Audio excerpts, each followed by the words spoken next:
প্রথমে নববর্ষের শুভেচ্ছা অভিনন্দন জানাই। মানুষ নাকি ভগবানের অভেদ্য অঙ্গ, তিনি প্রতিটা শরীরে বাস করেন। ইন্টারনেটের যুগে মোবাইল মানুষের অভেদ্য অঙ্গ হয়ে গেছে।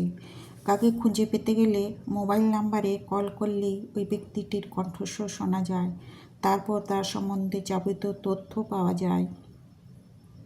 যখন চিঠি লেখা হতো তখন সঙ্গে সঙ্গে কোনো ব্যক্তি সম্পর্কে কোনো কিছুই জানা যেত না। মোবাইলের ফলে এক মুহূর্তেই খোঁজ পাওয়া যায়।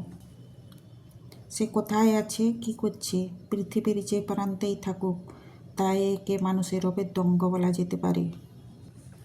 এর ছাড়া কোনো কাজকর্মই করা সম্ভব নয়। বেঁচে থাকতে গেলে শ্বাস প্রশ্বাস যেমন প্রয়োজন, তেমনি কাজকর্মের যোগাযোগ করতে গেলে এর প্রয়োজনীয়তা আছে। হাত পা কাটা হলে যেমন অঙ্গহানি হয়, তেমনি মোবাইল ছাড়া মানব সমাজের যোগাযোগের পথ হারিয়ে ফেলে।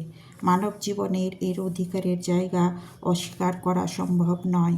এটা বলাও যেতেই পারে, চোখ ছাড়া যেমন অন্ধ, তেমনি মোবাইল ছাড়াও এক প্রকার অন্ধত্ব। আজ স্বীকার করতে কোনো দ্বিধা নেই, সমাজের সব স্তরের মানুষ এর প্রয়োজনীয়তা অনুভব করেছে, মানব জীবনে ঢুকে বিপ্লব ঘটিয়েছে। আগে আর কি ঘটতে পারে তা দেখার অপেক্ষা। টাকা পয়সার লেনদেনের ব্যাপারে এর অনবদ্য ভূমিকা। যদি অ্যাকাউন্টে টাকা থাকে তাহলে ঘরে বসেই ইলেকট্রিক বিল, স্কুল কলেজের ফিস, যে কোনো প্রিমিয়াম অনলাইনে পেমেন্ট করা সম্ভব। সময় টেনশন অনেকখানি কমে। অনলাইনের ব্যবসাও করা যায়, এটা বলা ভালো। অনলাইনের বাজার এখন ভালো। অনলাইনে ক্রয় বিক্রয় যেমন হয়, তেমনি মনোরঞ্জনও হয়। ইউটিউব, ইনস্টাগ্রাম, ফেসবুকে ভিডিও ছেড়ে টাকা কামানোও যায়।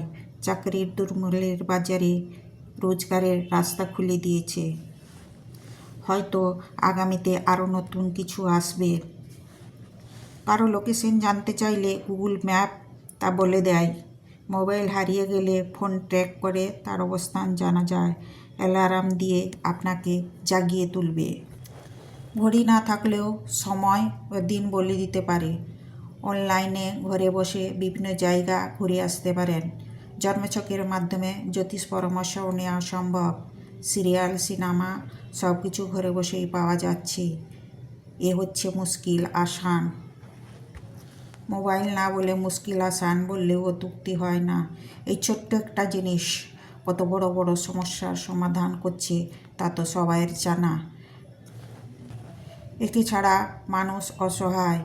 এর ব্যবহার ছাড়া মানুষ পুরো গোল্লায় যায়। জীবনের আষ্টেপৃষ্ঠে জড়িয়ে গিয়ে মানুষের অভেদ্য অঙ্গ হয়ে গেছে। একে ছাড়া মানুষ আর চলে না বললেই হয়। না খেয়ে 1-2 দিন থাকা যায়, এছাড়া একদিনও কাটানো সম্ভব নয়। যার আগে সর্বপ্রথমে এর খোঁজ পড়ে আছে কি না। পকেটে টাকা থাকুক আর নাই থাকুক, এটি থাকা চাই। বর্তমানের প্রেক্ষাপটে এটা ধ্রুব সত্য।